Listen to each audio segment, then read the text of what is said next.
Friends, நான் மஜித் பேசுகிறேன். இப்போ நம்ம கையில் வந்து பார்த்தீங்கன்னா ஒரு 3 மொபைல் நம்மக்கிட்ட தரமான மொபைலாக வந்திருக்கு. அதில் வந்து பார்த்தீங்கன்னா விவோ V27 சொல்லிட்டு ஒரு 5G மொபைலு. ரெண்டாவது வந்து பார்த்தீங்கன்னா 12GB ரேமு, அதாவது 12GB ரேமு, 256 கிட்டத்தட்ட ஒரு சீல்டு பேக் மாதிரி இருக்குது. ஷோரூமில் டெமோவில் இருந்த யூனிட்டுன்னு சொல்லி தான் கொடுத்தாப்புல. ஸோ சார்ஜர் கொஞ்சம் பழசாக இருக்க மாதிரி தான் இருக்குது. அந்த ஒயர் கொஞ்சம் லைட்டாக அழுக்காக இருக்குது. ஸோ ஆனால் மொபைலுக்கு வந்து பார்த்தீங்கன்னா வாரண்டி இருக்குது. தம்பி, இது வாரண்டி எவ்வளோ நாள் இருக்குது பாரு. விவோ V27 இது 12GB ரேம், 256GB. விலை வந்து பார்த்தீங்கன்னா 21,000 ரூபா போட்டு கொடுத்துருக்காரு. ஏன்னா 12GB ரேம்னா அவ்வளோதான் இருக்கும் பஸ் அது. ஸோ இதோட வாரண்டி வந்து பார்த்தீங்கன்னா உள்ள அந்த ஃபோனில் செட் பண்ணி பாடுறா. ஃபோன்லேயே செக் பண்ணி பாரு. ஃபோன்லேயே செக் பண்ணலாம்ல. என்னது இது வந்து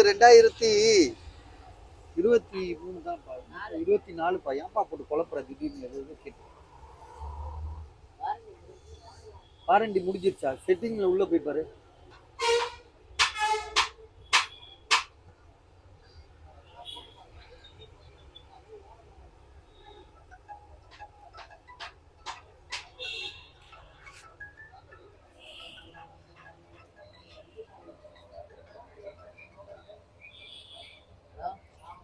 முடிஞ்சிருச்சா வாரண்டி? வாரண்டி இல்லை, அந்த வந்துருச்சு. ஆமாம், ஜூன் 24 முடிஞ்சிருச்சு. ஜூன் 24. ஆமாம், ஜூன் 1 வரலையே. இன்னும் ஒரு 2 மாதம் வாரண்டி இருக்குல்ல. ஸோ இன்னும் 2-3 மாதம் வாரண்டி இருக்குது பஸ். இது சாம்சங், இது விவோ V27. இன்னும் வந்து பார்த்தீங்கன்னா 2-3 மாதம் வாரண்டி இருக்குது. மொபைல் வந்து பார்த்தீங்கன்னா 12GB ரேம், 256. ஸோ இதோட ப்ரைஸ் வந்து பார்த்தீங்கன்னா 21,000 ரூபா, 21,000. பாக்ஸு, சார்ஜர் எல்லாமே இருக்குது. அதே மாதிரி இன்னொரு மொபைல் இருக்குது. இது வந்து பார்த்தீங்கன்னா போக்கோ வந்து F3 GTன்னு சொல்லிட்டு கேமிங்காண்டியே தயார் பண்ணது. 8/128. டிஸ்பிளே சேஞ்ச் பண்ணியிருக்காங்க. ஸோ சேஞ்ச் பண்ணால் கூட உங்களுக்கு வந்து பார்த்தீங்கன்னா டிஸ்பிளே சேஞ்சு, பேக் டோர் உடஞ்சிருக்கு. இங்கே கண்ணாடி எதுவும் உடஞ்சிருக்கா? ஆமாம், இங்கேயும் மேலேயும் கண்ணாடி உடஞ்சிருக்கு. ஸோ இதோட விலை வந்து பார்த்தீங்கன்னா கம்மி தான், 5,000 ருபீஸ் தான். கேமிங் மொபைல் 5,000க்கு வாய்ப்பே இல்லை. மற்றபடி கேமராலாம் கூட நல்லா தான் இருக்குது. ஆனால் டிஸ்பிளே சேஞ்சுடு, அதுவும் வந்து பார்த்தீங்கன்னா உடஞ்சிருக்கு. ஸோ இதுதான் இதோட இஷ்யூ. 5,000 ருபீஸ் தரோம், 5,000 ரூபாய்க்கு தரோம். உங்களுக்கு யாருக்காவது வாங்கணும்னு ஐடியா இருந்துச்சுன்னா வாங்கிக்கோங்க. பாக்ஸு மொபைல்னா சார்ஜர் கிடையாது, சரியா? சார்ஜர் கிடையாது.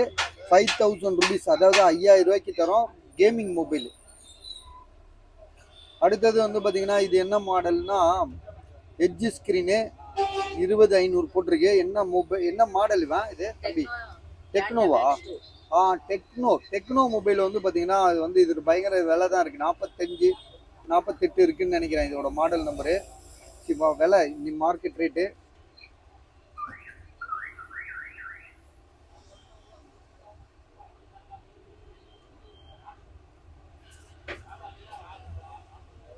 இதில் அபவுட் எங்கடா இருக்கு பாரு. டெக்னோவில் வந்து பார்த்தீங்கன்னா டெக்னோ பேண்டம் X2ன்னு சொல்லிட்டு ஒரு mobile. Phantom X2 mobile, 5G mobile, 8GB RAM, 256. So இதோட விலை வந்து பார்த்தீங்கன்னா எட்ஜ் மாடல் ஸ்க்ரீனாக இருக்குது. கேமராலாம் வேறு லெவலில் இருக்குது. விலை வந்து பார்த்தீங்கன்னா 20,500, 20,500 ரூபா. ஸோ உங்களுக்கு யாருக்காவது வாங்கணும்னு ஐடியா இருந்தால் பாருங்கள். டக்குன்னு பார்த்துட்டு என்னென்னு கால் பண்ணுங்கள்.